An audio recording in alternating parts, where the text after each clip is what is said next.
औज़ुबिल्लाहि मिनश्शैतानिर्रजीम बिस्मिल्लाहिर्रहमानिर्रहीम। आज मेरा आप लोगों से बात करने का मकसद एक ही है मेरे भाई।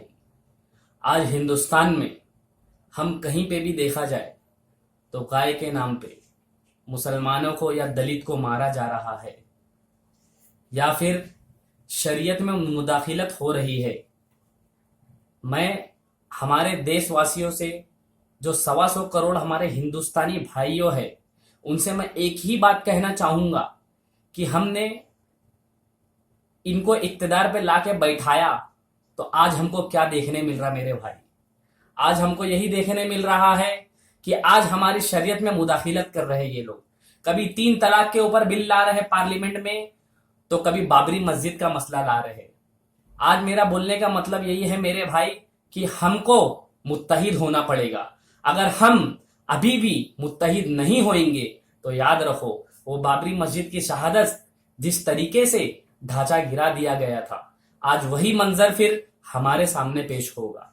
तो हमको हमारे कौम के जितने भी लोग हैं, जितने भी रहनुमा है, चाहे सुन्नी हो, चाहे देवबंदी हो, चाहे अहले हदीस हो, चाहे शिया हो, आज हमको एक मरकज में खड़ा होना पड़ेगा। अगर हम एक मरकज पर खड़े नहीं होंगे तो हमको हमारे जो पिछले जो जिस तरीके से खून खराबा हुआ, हमको वो देखना पड़ेगा। क्योंकि आज ये हुकूमत पूरे तरीके से अपने हर चीजों में नाकाम होती हुई दिखाई दिख रही है।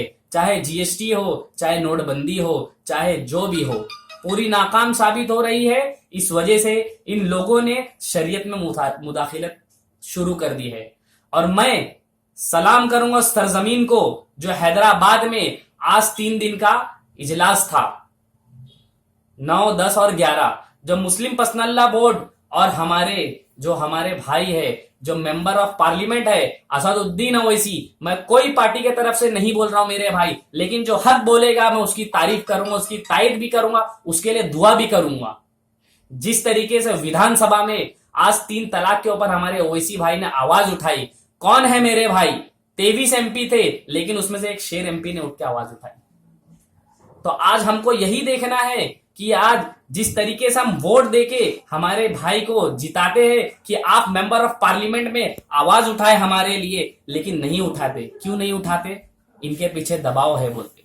अरे छोड़ दो ऐसी पार्टी जो आपको आपके शरीयत के लिए आपको आवाज उठाने नहीं देती। क्या मतलब ऐसी पार्टी में हमको जाकर मेरे भाई, जो हमारे शरीयत को और हमको एक गुलाम बना के रखे ये लोग। नहीं मेरे भाई, हम हकीकत में जनाबे मोहम्मद रसूलुल्लाह सल्लल्लाहु अलैहि वसल्लम के गुलाम है। हम कोई पार्टी के गुलाम नहीं है। खुदा के लिए अपने इस इख्तलाफात को खत्म करो। ये हमारा शुरू से बयान आते रहा है, इस बार भी आ रहा है। जिस तरीके से 3 दिन का इजलास हुआ हैदराबाद में, हमको एक चीज देखने मिला, एक मंजर देखने मिला कि हाँ, आज भी हम अपने सफों में इत्तेहाद पैदा कर सकते हैं।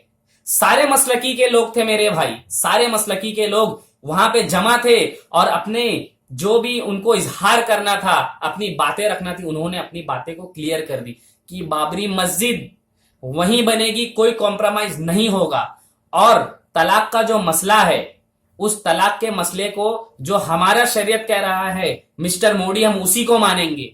अगर तुमको कुछ कानून लाना है जिसके खिलाफ, तो आप पहले उनसे बात करो। आप हमारे बिना बात करे, हमारे उलमा इकराम को बिना बात करे आप मेंबर में लाके और पार्लियामेंट में लाके, राज्यसभा में लाके आप बिल पास करना चाहते हैं, ये काम इंशाल्लाह जरूर हरगिज नहीं होगा।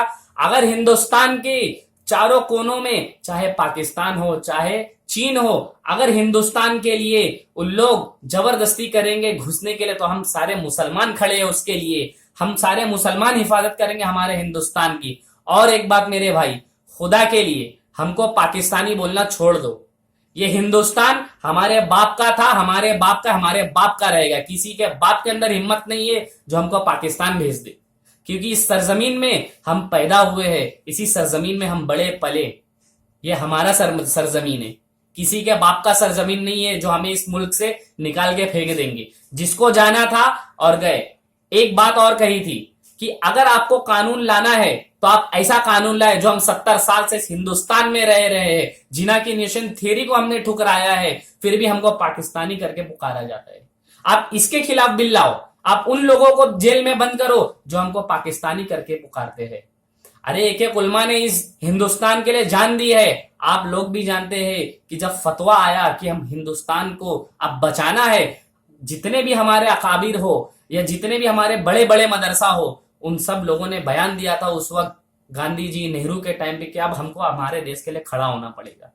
कहां गए मेरे भाई आज सब? कहां गए आज? यही हिंदुस्तान है जो हमारे इस कोने कोने में हमारे उलमाओं का खून बहा है, हमारे बाप दादा का खून बहा है। अगर आप हिंदुस्तान को वाकई में चेंज करना चाहते हैं मिस्टर मोदी, तो याद रखो आपको इस हिंदुस्तान में जो हमको कह रहे पाकिस्तान चले जाओ, आपको उनको दबाना पड़ेगा। या जो गंदी साजिश हो रही है, खुदा के लिए उसको रोको।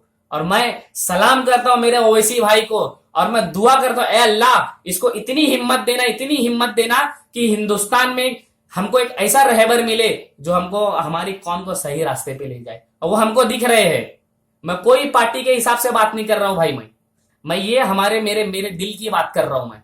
क्योंकि आज 23 एमपी थे हमारे मेंबर ऑफ पार्लियामेंट में, कहां थे और मुसलमान? सिर्फ एक ही एमपी ने आवाज उठाई। कहां गए 22 मुसलमान जो और पार्टियों के थे? इसीलिए मैं कहना चाहूंगा कि इस बार अपने इस सब चीज को छोड़ दो, अकायद के झगड़े को भी खत्म करो, और तहफुज शरीयत जो हमारे शरीयत में मुदाखिलत हो रही है उसके लिए आवाज उठाओ मेरे भाई, आवाज बनो। ये धारावी के तरफ से मैं आप लोगों को पैगाम दे रहा हूं। इंशाअल्लाह कभी और भी मौका आएगा तो मैं आप लोग के साथ खड़ा हूं, और आप लोग के साथ हमेशा खड़ा हूं। अस्सलाम वालेकुम वरहमतुल्लाहि वबरकातुहू।